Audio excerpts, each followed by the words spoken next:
Сегодня Нурсултан Назарбаев в ходе своей рабочей поездки в Южно-Казахстанскую область принял участие в торжественном мероприятии «Мирейли Махсатамас Мәңгілік ел». 11 тысяч жителей Шымкента и районов области собрались на площади Наурыз. Глава государства отметил особую роль самого густонаселенного региона страны в экономике республики. О том, чем запомнился второй день рабочего визита президента страны в регион, расскажет мой коллега Данияр Рамазанов. Этноисторический комплекс Казына в Шымкенте – это единый архитектурный ансамбль, раскинувшийся на площади в 75 гектаров. Наиболее значимые его объекты – это памятник Байдибек-Би, историко-краеведческий музей, центр обрядов и обычаев и площадь Наурыз. Именно здесь сегодня прошло торжественное мероприятие «Мирейли Махсатамас Мәңгілік ел». Приветствуя собравшихся, Нурсултан Назарбаев поздравил всех с весенним праздником Наурыз. В вашем регионе праздничные мероприятия начинаются за 9 дней до главного праздника. Хорошим начинанием является придание каждому дню своего значения и посвящение его добрым делам, благодаря чему Наурыз становится настоящим праздником доброты. Это хороший пример другим регионам страны.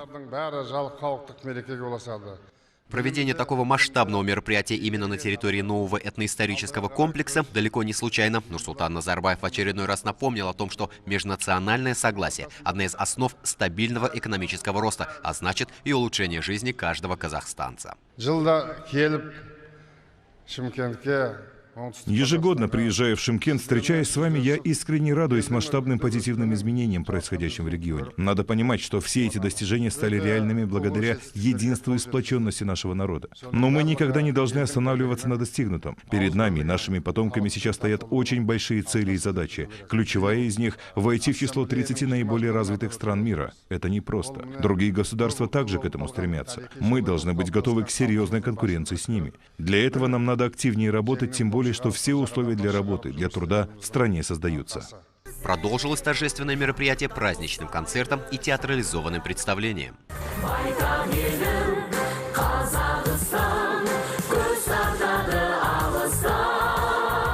Большое внимание в области уделяется и развитию спорта. Многие именитые боксеры и борцы родом именно из Южно-Казахстанской области. Несколько лет назад президент поставил задачу не ограничиваться только этими направлениями, но и развивать в частности и теннис. Поручение главы государства профильная федерация выполнила. На 12 открытых и 4 закрытых кортах в национальном центре сейчас занимаются сотни детей. Мы предоставляем эту базу для спортивных школ, где дети могут заниматься бесплатно.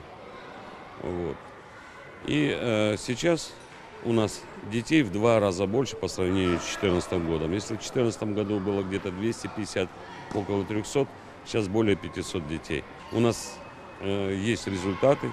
Центр построен, чемпионы воспитаны. С момента открытия здесь уже прошло около 20 крупных республиканских и международных турниров. А в успешности южно-казахстанских спортсменов сегодня Нурсултан Назарбаев убедился лично. Это первое место? Это чемпионат Азии по гребле.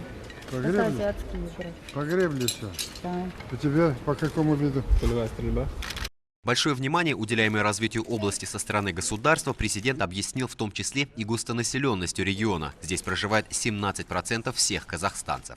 Подводя итоги своего рабочего визита, Нурсултан Назарбаев обозначил ключевые точки дальнейшего роста. Самое главное, область приспособлена для того, чтобы стать фабрикой производства овощей и фруктов. На это мы нажимаем, на это выделяется государство деньги. И, надо сказать, хорошая отдача, что сейчас область начала производить почти 2,5 миллиона тонн овощей. И производство увеличилось 2,5 раза. Идет внедрение современной технологии, животноводство развивается. Ну и промышленность очень большая будет развиваться, особенно малый и средний бизнес. Вот на месте химического завода в 2010 году я дал поручение использовать, стоял просто завод. Сейчас там более 40 представителей малого и среднего бизнеса работает. Вот в этом направлении нам продолжать надо работу. В этом году страна отметит несколько важных исторических дат, и это еще более укрепит единство народа, взаимопонимание и толерантность. Завершая визит в регион, подчеркнул Нурсултан Назарбаев. Данияр Рамазанов, Айдос Медельбеков и Руслан Жакеев при поддержке телерадиокомплекса президента Республики Казахстан из Южно-Казахстанской области.